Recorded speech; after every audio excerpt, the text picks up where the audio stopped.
ladies and gentlemen. Welcome back once again to another episode of the Cherry and Timber Talk Show. And as you know, this week we had posted out a very interesting topic on our social media handles, which was, something which was a topic with a twist.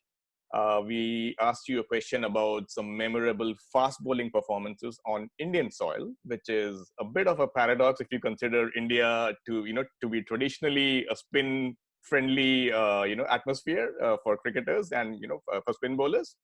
So I think we got a lot of really good responses on a social media campaign, and I think I think it's our duty to kind of share some of those responses. And so these were some of the standard ones which we got. No prizes for guessing. Javagal Srinath was featured on a lot of these nominations. The 6 for 21 in Ahmedabad against South Africa was a regular feature in all these comments. Some people also spoke about Lance Klusener, which was obviously a really good performance. 8 for 64 at Calcutta once again. Dale Steyn in Nagpur, how can we forget, the master of reverse swing in that innings. That was something which was phenomenal to watch. And there were some really good, interesting nominations as well. Kapil Dev as well. I'm sorry, I forgot to mention that. Kapil Dev and Michael Holding, 1983 Ahmedabad Test. And yep. So these were the interesting ones. I think big shout out for Mr. Vinesh Vedsen. He got out some really, really interesting topics, interesting nominations from yesteryears. Some of them were, obviously it's, the innings or the performances that we did not see ourselves. But then I think it's really good on his part to bring it out on this program. So these are some of the ones which he mentioned. Malcolm Marshall, A.K. Davidson, Jeff Demock, Kapil Dev, of course. Praseed Prakash, I would like to shout out. Michael Kraspravich, 5 for 28 at Bangalore is something which was very underrated because that was coming in a series where they lost 2 matches. And this was the 3rd game. And I think this was a really, really good performance by Casper. And Siddharth Gulati, I wanted to bring out this one because Matthew Hoga 6 for 57 in Nagpur wasn't mentioned. Maybe because India managed to draw the game. But then again, this was something which was, a performance which went unnoticed. I think Poojan Shah got out a couple of interesting ones, which is Jimmy Anderson in Kolkata. Those were not fifers, but then, they were a really good exhibition of reverse swing bowling, which I would call out. Jason Gillespie in the Nagpur series, in the 2004 series in Nagpur is also amazing. Mr. Vardarajan Elangovan, thank you. Taking us back to 1974 against West Indies at Chennai. Andy Roberts, a 7-wicket haul. That is also something which is really, really informative. Umesh Yadav in the Delhi Test, he took a 10-wicket haul, I believe. Our friend Haris Kirmani, once again, coming up with insights from Pakistan. Shoaib Akhtar, Eden Gardens, nobody will forget that. We'll talk about that in this show as well. Ashir Amir, Ian Botham's wickets. I think that's another commendable performance, which we'll also speak about. And Tushara Dilma, this is an interesting one. 1958-59. Wow, this is something which has taken us back to the ages, right? So Wesley Hall and Roy Gilchrist. Hall had a match figures of 11 for 126 and Gilchrist 9 for 73. Wow. How we wish actually we had some recordings from that time and we could actually see some of those spells. Absolutely. Oh, well. So thank you once again, guys, for your nominations. And I think we'll start off this program with Mahesh taking us back down memory lane, and he'll start off with his favorites. Thank you very much, Venu. The 2 players on whom I'm going to talk about is Kapil Dev and Ian Botham, arguably the 2 best all-rounders the game has ever seen.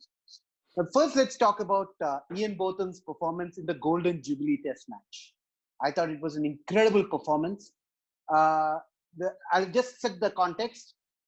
The Australians were coming back after the Ashes where they were hammered by Australia 3-0. They arrived at Mumbai at the Wankhede Stadium. That was the venue. And for some reason, the groundsman left a little bit of grass. Primarily, it seems it was because England had 2 very good spinners in Derek Underwood and John M. Bury. And the Indians, the groundsman thought that our batsmen might not be able to cope with the spin. So they got a little bit of grass on the wicket.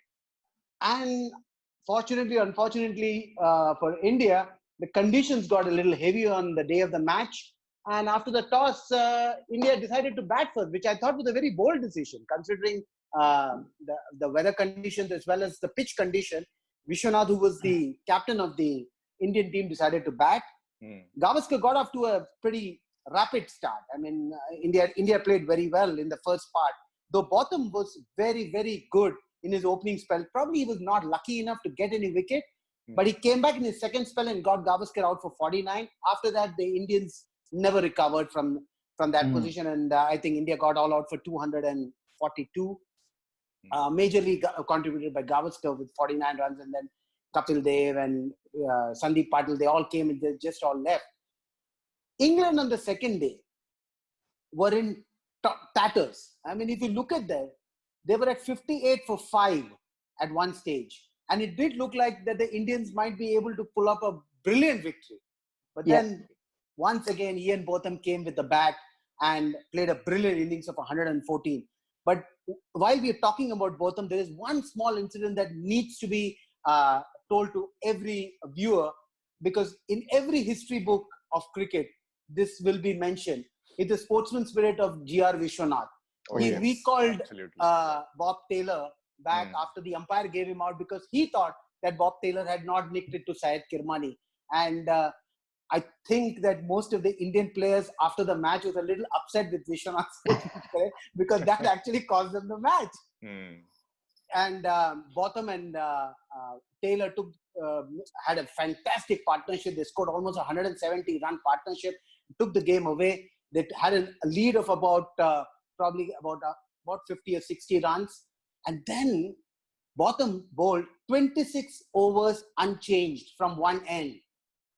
And took 7 wickets and actually just demolished India. I think India scored some 104, hardly anything, 140 or something like that.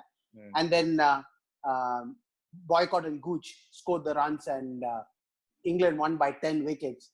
Botham became the first player to get 10 wickets and score a century. And that, I think, was a commendable feat.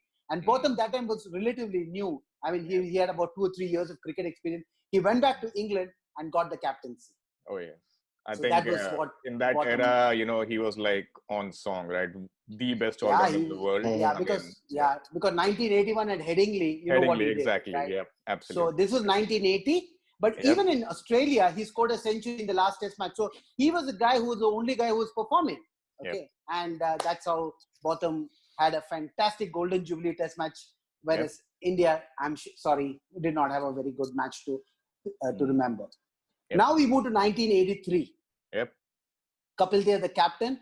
And this series was considered by the West Indies as the revenge series. India defeated them in the 1983 World Cup final. So they came. They played 6 test matches and 5 one-dayers. They whitewashed us in the one-dayers. I mean, there was no competition. In fact, it was all one-sided game. In the test matches, they defeated us 3-0. So in all ways, they were a far superior side. There's no doubt about it. Now, at the Motera, this was after the Delhi test match, which we just managed to draw. We all talk about Sunil Gavaskar's brilliant 29 test century, but in the second innings, India were not able to actually get the West Indian pace attack out of the way. I mean, they almost defeated us in the second test match as well. So we went to Motera, and there also the groundsman left a little grass so that the pitch would last 5 days. So that it would hold and last 5 days. Kapil Dev won the toss and did not want to expose the Indian batting lineup against Marshall, Holding, Daniel, and Davis. So he said, "Okay, let's put the West Indies to bat first." And Kapil Dev got a lot of criticism for the team selection. India only played with 4 recognized batsmen: Gavaskar, Gaikwad, Sidhu, who was making his debut, and Sandeep Patil, who, of course, was the most inconsistent middle-order batsman that India had. Then it was Ravi Shastri, Kapil Dev, then the all-rounders came, Azad, Kirti Azad. So playing against a team of West Indies caliber with 4 batsmen, the decision whoever took was actually debated a lot, and at the end of the test match. Well, India asked West Indies to bat first, and actually India got off to troubled the West Indies quite a bit. And West Indies at one point of time was about 190 for 8 before Dew John, along with the last 2 players, added enough total enough score and made it 281 runs. Hmm. India, on the other hand, got off to a century opening partnership with Gavaskar and Gaikwad. Okay, and then I mean, like what I said, we didn't have the firepower in our batting, and we just gave away. And I think we scored some 240 runs. So West Indies had a 40-run lead. But the second innings is when Kapil Dev came and bowled that brilliant spell. He also bowled unchanged. He bowled 30 overs in the stretch. Started just before lunch, and I mean, he just kept bowling till everybody got out, and he took 9 wickets for 83 runs. I think it was a brilliant performance. He was assisted a bit because there was a patch in the pavilion end where the ball pitched there. It was around the good length, just outside off stump. If it pitched out there, either the ball stopped, otherwise it just reared up or just kept low. So the batsmen were not very sure what would happen once it pitched there. Kapil Dev bowled brilliantly, and he took 9 wickets for 83 runs.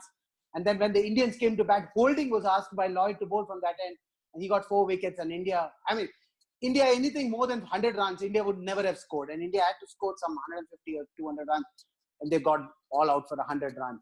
Wow. So while Kapil Dev bowled a brilliant spell and took 9 for 83, and people thought that Kapil Dev should have been given the Man of the Match award, Holding got the Man of the Match award for 6 wickets and scoring some vital runs when the West Indies were batting. So these two brilliant performances by these two all-rounders, I think, requires a special mention whenever we discuss fast bowling on Indian soil. Absolutely. Oh, just amazing. I think, these were two of the greatest all-rounders that the game has ever seen, right? So no doubt. It's amazing, I almost look at Botham as Ben Stokes in Shen Won's body, look at the skill of Ben Stokes with bat and the ball, and look at Shen Won's attitude with the mind, and was somebody like that, I think just the confidence he would have carried, I think in his heydays, with that kind of skill level is just phenomenal. And I think maybe a topic for another day, we might want to discuss if we had India's all-rounders that we had in the 1980s in today's modern era of T20, how interesting it would have been, right? Yeah, it would be good. And I think we should do one special program on all the 4 all-rounders. Imran, Hadley, Botham, and Kapil Dev. It's worth doing that at some point of time. Absolutely. It was a golden generation of all-rounders, but like you said, maybe for some other day. Yep, absolutely. Yep, so moving ahead, I think, let's take a little step ahead from Mahesh's timeline and just say move to the 90s. I think the most common nomination that we saw, and also what we believe personally, was Javagal Srinath's performances, right? And for me, he was the most underrated bowler that we had after Kapil Dev's, exit, and when he was holding fort for India. I believe he was more like a workhorse, and he was kind of a pillar of strength for Indian bowling, both on Indian soil and abroad in that era, and wasn't given enough credit, I believe, or wasn't spoken much about because of his character, his personality, which was kind of, always, he was there and thereabouts. He wasn't that flamboyant per se, but then, I think it's definitely, commendable the kind of success that he achieved. And when I say success, it's more to do with what he did on Indian soil. Yeah. Because if you look at his career summary, from 236 odd test wickets, I believe about 108 wickets were on Indian soil, almost 50% of the wickets. Very impressive. If you see, I'm not trying to pinpoint fingers on anybody, but if you see most of the bowlers, they have a dominant side where they perform and get wickets, right? Especially when it's home conditions. Major chunk of their wickets come at home condition. But this guy, if you look at his wickets distribution and his consistency levels, it was phenomenal, right? Almost 50% wickets at home and abroad, which speaks a lot about his character and about his contribution, right? He was always there and thereabouts when it came to, being a proper strike bowler plus stock bowler as well. Yeah. His economy rate, right? Yogesh, we discussed this the other day. I think it's just phenomenal. Phenomenal, both in ODIs as well as Test cricket, right? So never gave away easy runs. Very underrated sort of a bowler, as you rightly said. His economy in Test matches was not very different from Anil Kumble's, and that's saying a lot, even in ODI. In fact, we were talking about this, and his ODI average was better than Anil Kumble's, and then when you put that in perspective, you kind of, and knowing that we played so much cricket at home during that time, it just tells you, I mean, some people get spoken about because of the volume of what they've done. Yeah. And we just think that, maybe Srinath wasn't probably given his due credit. But I'm just so glad that he continues to be associated with cricket and kind of, as a match referee. He's really serving cricket so well. Yep. And I mean, I was very, very lucky to have spent one full day with him, when I met him in Pune for a corporate event. And I think that was a life-changing experience for me in terms of understanding from him how he saw the game and how he, narrated a few stories, especially from the 2003 World Cup as well, when he spoke about the mental conditioning aspect of it and how the psychologists, turned the team around. So, I mean, that's for a different day altogether. But yeah, we were discussing his performances, and I think 6 for 21 is definitely right up there because, again, it wasn't, as Mahesh would have seen from that test match, right? It wasn't a fast bowler's paradise at all, right? It was a complete rank turner as well. And defending 170 odd runs against South Africa in the fourth innings. I mean, and that South African batting had exceptional talent, right? Very Hudson's, Kirstens, and all these Daryl Cullinan, and all these quality players. So, and yeah, he was phenomenal. And the most impressive ability that Srinath had was the way he could move the ball on any soil, right? Was it India? Was it abroad? Anywhere he bowled, he always used to have that knack of, getting that in-swinger going, or that, the ball which kind of comes into the right-handers and leaves the left-handers. And that was really hard to negotiate because of the fact that it used to move a lot. And, it used to deviate so much that, there was always a chance of beating the bat. And I think that was also his nemesis, if you ask me, because of the fact that he used to bowl a length that was really nagging. But that length wasn't good enough to induce the edge. That was his problem because, it was full enough to kind of beat the bat, but it was short enough to kind of also miss the bat, right? So it was kind of in that zone. If he had maybe pitched it up a little more, a foot further, probably he would have got more wickets than what he has today in his tally. More consistently. Exactly. Yeah, and I think he did that. He kind of, worked on that aspect. And towards the end of the 90s and maybe early 2000s, he started pitching the ball a little more further up. And he also developed, and I think Mahesh, you spoke about it, when we spoke last time, that he developed that delivery which kind of held its line. He didn't have an outswinger per se, but he bowled the ball from wide of the stump, which kind of held the line, and it made that was good enough. Exactly, and it was good enough to induce the edge, and one thing which he used to get was considerable bounce because of his height. Because of his height. Exactly, right. So yeah, I think that was something which was phenomenal about Srinath. But then not just a 6 for 21. I think the test match that I really wanted to speak about is the Asian Test Championship, Kolkata, Eden Gardens, 1999 versus Pakistan. Wow, what a game, man. If somebody told me if Pakistan would be 26 for 6 in the first hour of the game and win the game would take it any day. You would take it any day. If somebody had to put money on Pakistan winning the game after 26 for 6 in the first hour of the game, I think he would have been a millionaire by now, in terms of, yeah, exactly, right? So what were the odds of them winning that game, right? So yeah, but in that game as well, Srinath, 13 wickets in the game. First innings, 5 wickets, and 8 for 86 in the second innings, which is his best figures in test match cricket. Right, and then of course that masterclass by Moin Khan in the 17th, the first innings, and Saeed Anwar 188 in the second innings was phenomenal, right? So, and I think there's something about Eden Gardens and Srinath. Eden Gardens always brings out the best of certain players.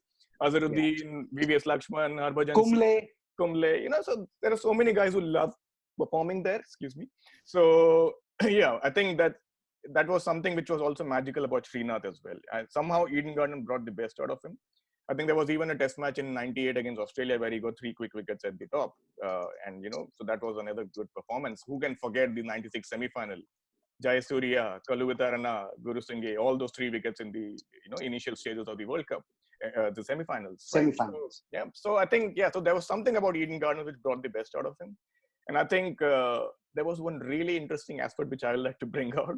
In that second innings, when Srinath got those 8 wickets, there was a moment where he almost took a hat trick, but it wasn't to be, right? So it was Salim Malik on strike, and he bowled, I think, the ball which we discussed about, Mahesh, the ball which held its line. It didn't come in. Malik played for the ball to come in, but he kind of hung the bat, and it went out to first slip.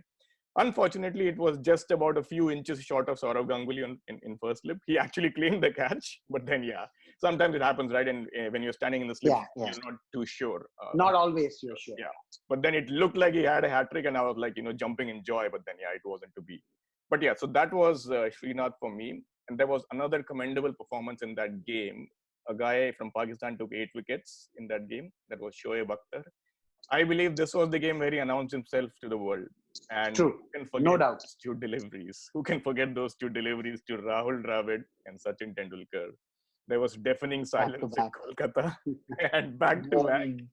Oh my God. I mean, when you saw the crowd reaction after getting Sachin out first ball, I mean, you could not believe that there was a cricket match happening at Eden Gardens at that point in time. That was the reaction and that was the silence in the crowd, right? So yeah, Shoaib Akhtar for those two amazing reverse swinging, in-swinging Yorkers. To bowl at that pace to those two quality players, to beat them in defense, not even, getting them out when they're playing a shot, right? That is phenomenal. Commendable. Very commendable. And I think that's one test match which was really, really close from a perspective of both teams fighting it out. Unfortunately, India lost by about 40 odd runs, 46 runs, I believe, chasing 270 odd runs in the fourth innings. But then, yeah, it was an amazing test match to witness. And I'm really, really wanting, these kind of initiatives to come back, like the Asian Test Championship. That was something which was a very novel concept for that period of time. I'm waiting for cricket to come back right now. Oh. Absolutely. Yep. So that was Srinath for me and Shoaib Akhtar as well in that era. Superb. Yep. So Yogesh, let's move to you. And before I actually move about my favorites, let me say one thing about Srinath. For a large part of his career, at least the other half of his career, we saw Srinath adopt and make changes so that he could continue to bowl for India. He used to field in the deep and he used to throw underarm. He used to bowl from the boundary. A few runs conceded by Srinath in the field were compensated by the bowler that he was, and that says a lot. In today's game, a little bit of a niggle and players sit out. For Srinath to actually play for a number of years, coming back after a shoulder injury, shoulder surgery. And to be able to then continue to play for India, it spoke of two things. It spoke of man's commitment. It also spoke of the dearth of talent in India's fast bowling ranks at that point in time. We know Saurav Ganguly once had to open the bowling for India, but in that same Kolkata test against Australia. In the same Kolkata test. So, it speaks of how empty our fast bowling cupboard used to be until thankfully Srinath then gave way to Zahir Khan, the master exponent of reverse swing and somebody who's kind of trained some of our fast bowling unit right now. So all good. You guys spoke of some brilliant performances. You spoke of 6 for 21 by Srinath, and that was the first test of 1996. And I'm going to speak of the second test of 1996, and it was debut of a man we came to know as Zulu, Lance Klusener. And as you would expect, coming first test, South Africa had lost. They were playing at Kolkata. The cauldron of Kolkata is no less intimidating than the cauldron at Melbourne, the Boxing Day test. Imagine 80,000, 90,000 people cheering for the home team, expecting them to win. And those days, you just expected any foreign team to come to India and get beaten by the likes of Anil Kumble and Harbhajan Singh and anybody who actually, turned up as a spinner for India. So Lance Klusener on debut, obviously bowling alongside likes of Alan Donald wouldn't have been an easy task. And in the first innings, he got proper thrashing. And one of the most seen clips on YouTube from that test match is actually Azhar carting him for 5 boundaries in the first 1 over. A masterful 100, and that showed you that Azhar was, as a batsman, in a different league. And all on the leg side, right? If I remember correctly. All on the leg side, those flicks. And he showed Klusener how you can bowl anywhere around off stump and where I can hit you on the leg side. Now imagine a debutant going to sleep at the end of the first innings and being treated the way he was. Thankfully, South Africa had gathered a lead, on basis of their first inning big score. Andrew Hudson had scored a massive score, so India was playing a bit of a catch up. And with Azharuddin, I think Kumble had woven a nice partnership. So India came close, but weren't close enough. So South Africa had the lead, but in the first innings, Klusener came in for some solid treatment, right? Back of that is the second innings now. Azharuddin was again on song, but Klusener had learned his lesson. He was more into stumps, and if you replay and rewind those wickets, you'd see one consistent theme, and that was most of those balls were either hitting off stump or they were just on the fourth stump. So he was consistently going away, just like we've seen Makha and Tini do quite effectively, and he was ramming those balls into the batsman, forcing them to play every time he bowled.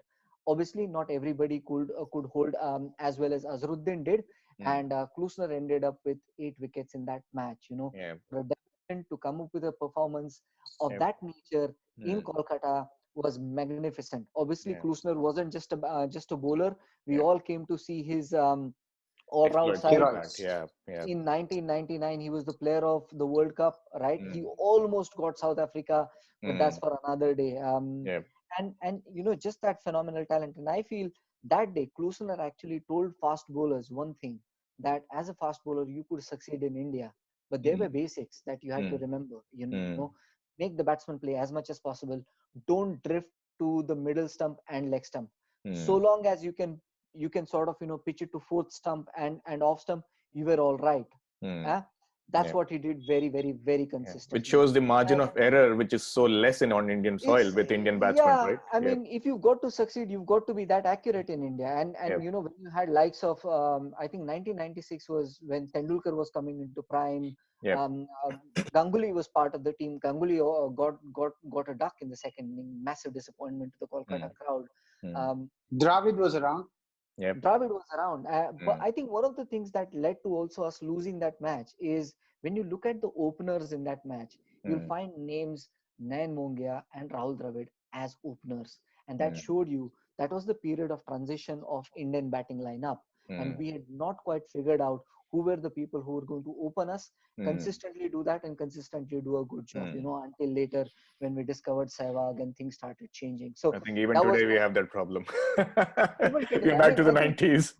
Back to the 90s in that sense, So but that was 1996. That was Klusener's debut, and that 8-wicket haul was one of the special performances by a fast bowler on the Indian soil.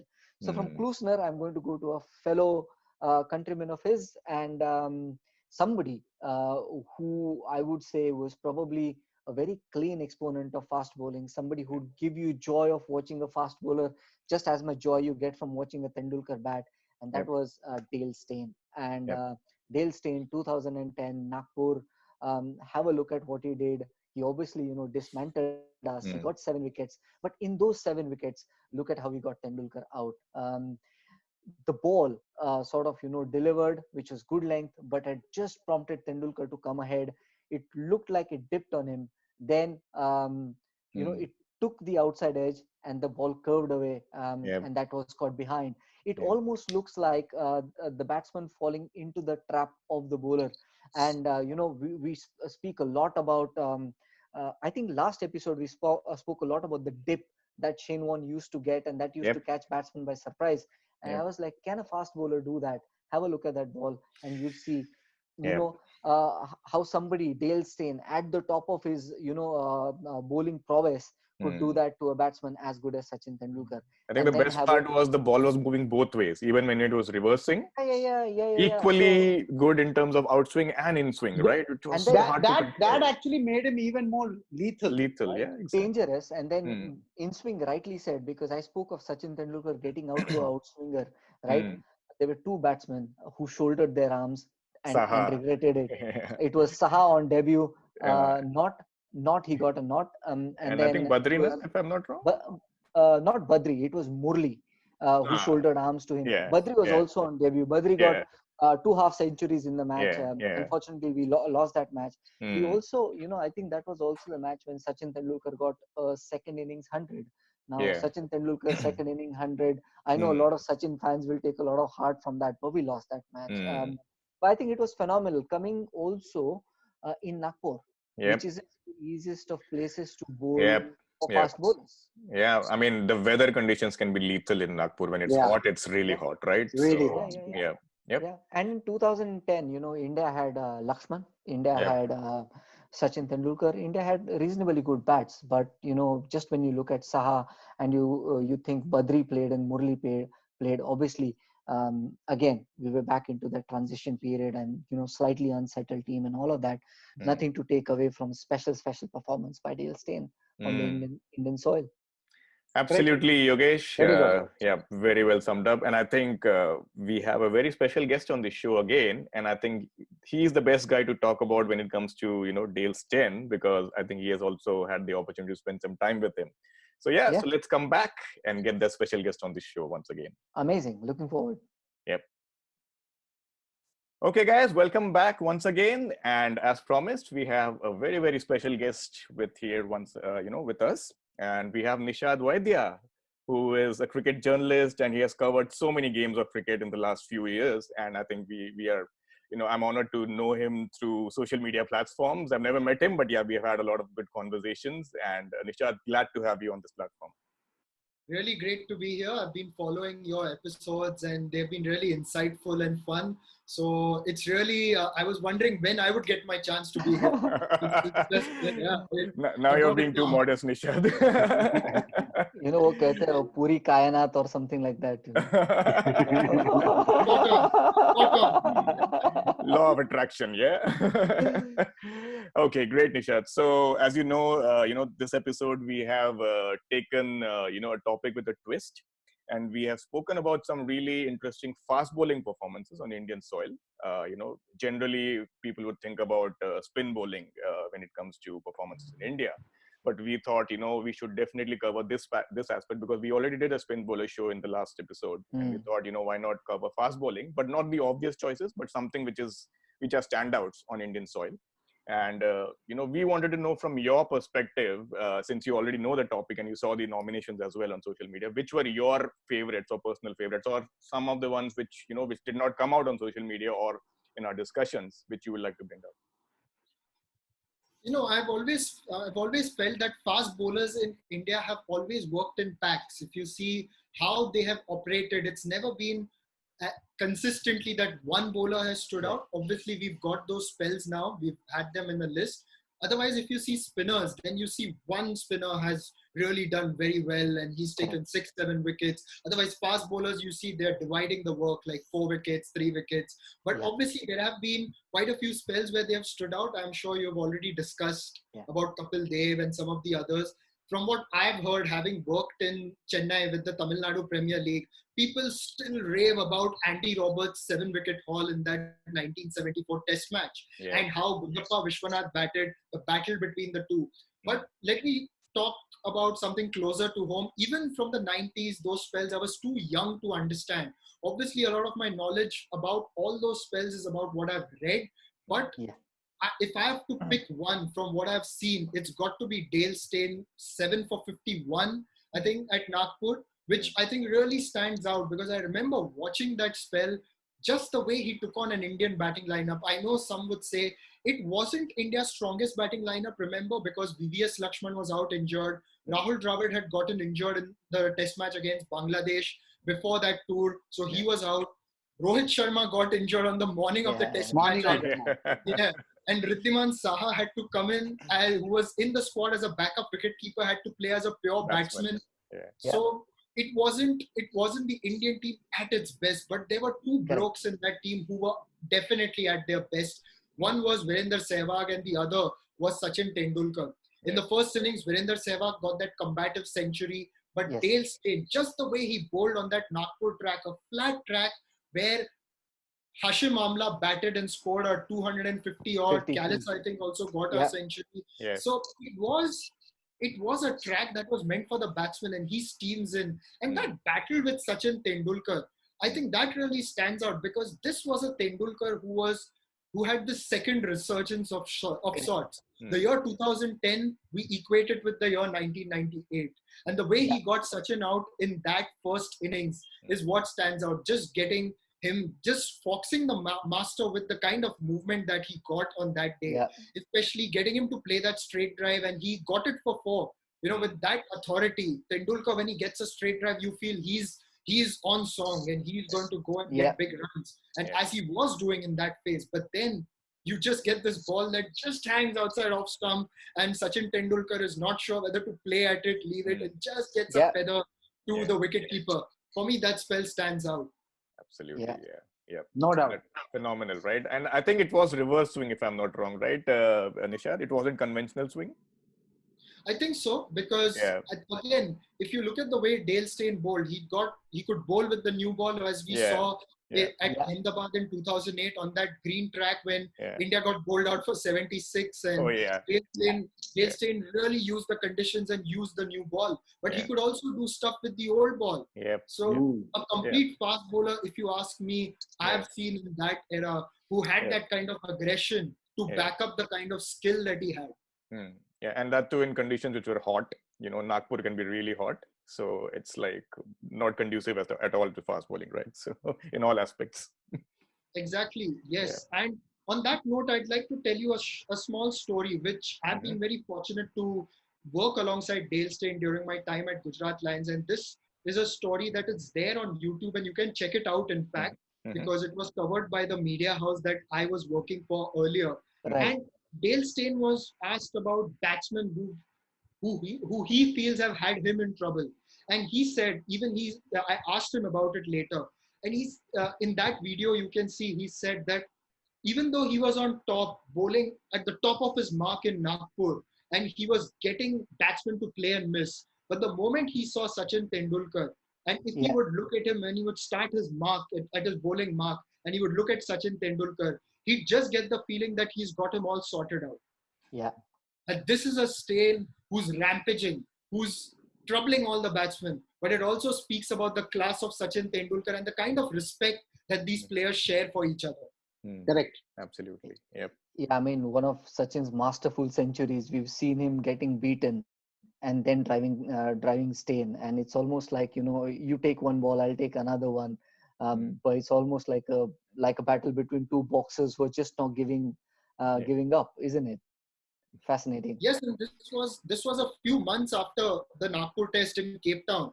Sachin Tendulkar's 51st and last test century. I think it was one of his finest knocks because of the kind of questions he faced from Steyn and Morkel. I think that really showed that those two test matches showed what the battle between class batsmen and class bowlers is all about. Absolutely. And I think we were really fortunate to have witnessed it live as well, I believe, in our generation, right? Yeah. Great. Yogesh, Mahesh, your questions, please. Mahesh, go first. Do you think that the current Indian pace attack is the best pace attack that we've had ever? Without a doubt, yes. Because in the past, we've had some outstanding fast bowlers, like you've got Zaheer Khan, who stood out in that era. Before that, you had a Javagal Srinath. And again, before that, you had a Kapil Dev. But at no point have you had a pack that was together.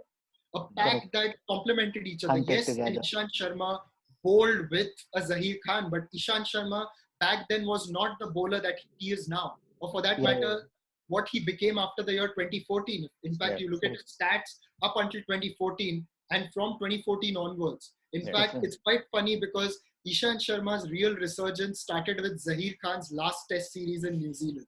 That's when Ishant started becoming a really, really good leader of the pack. Exactly.